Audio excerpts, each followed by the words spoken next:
Événement avec le premier festival polynésien qui va se tenir en Australie, à Melbourne, le grand lieu de la culture australienne. C'est la toute jeune société NC Pacific de French Touch qui l'organise pour promouvoir la Polynésie et la France et pour que les professionnels du tourisme puissent signer des contrats avec des tours opérateurs sur place. Un festival culturel mais donc aussi économique qui va avoir lieu du 25 au 28 octobre prochain. Au programme également des expositions de photographie, des spectacles de danse, des ateliers et des films pour présenter tous les événements sportifs et culturels polynésiens, du Heiva à la Billabong en passant par la Tahiti Pearl Regatta. Ça donne envie, il y en a qui vont peut-être pouvoir y aller. Benjamin Fuluhea, bonsoir. Merci d'être là ce soir. Vous êtes en charge des programmes de bourse australienne pour le Pacifique au Consulat général d'Australie. Quels sont les types de projets professionnels qui ont été retenus ?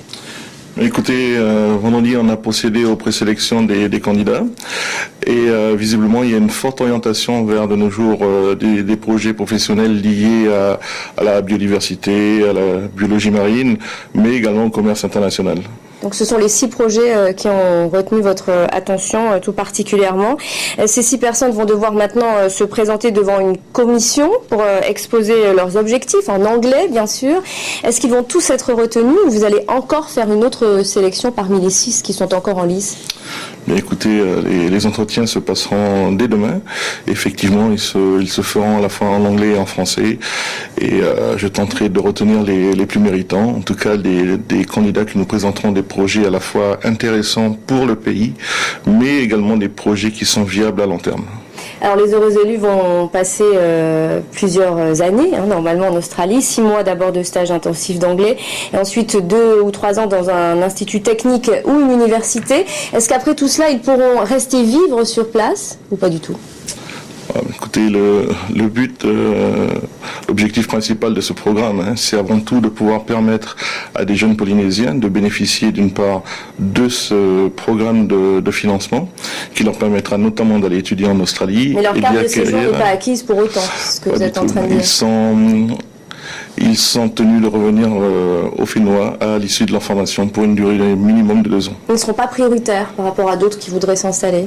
Le fait qu'ils aient fait leurs études sur place ne leur donne pas cette priorité. Non, ils ne seront pas favorisés pour autant.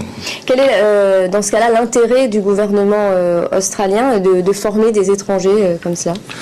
L'objectif premier étant pour le gouvernement australien de permettre à des jeunes Polynésiens d'aller se former en Australie et d'y acquérir des compétences qu'ils reviendront par la suite appliquer dans leur pays d'origine, en l'occurrence la Polynésie française, et contribuer ainsi de cette manière au développement de leur pays.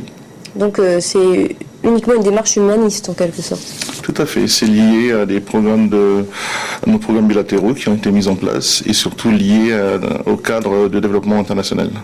Alors demain, on va parler de toute autre chose puisque demain il va y avoir la projection de la première comédie musicale aborigène. Elle a déjà été projetée hier, ce sera à la mairie de Pir'e. Pourquoi il faut absolument voir ce film ? Écoutez, c'est un film qui est unique en son genre. C'est la première fois dans l'histoire du cinéma australien qu'une comédie musicale aborigène voit le jour.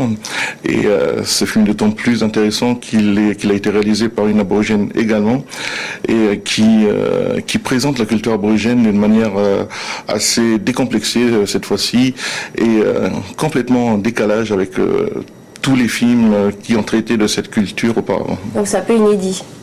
C'est inédit, c'est un film qui est haut en couleur, qui est explosif, qui réunit un casting d'acteurs australiens connus et reconnus. Et pour la petite anecdote, on y retrouve notamment Jessica Maubois, qui est une des rescapées de la nouvelle star australienne et qui apparaît sur le poster de promotion. Très bien, Benjamin Fuluhea, on ne manquera pas d'y être demain soir. Merci beaucoup d'avoir accepté notre invitation ce soir. Retour en Polynésie.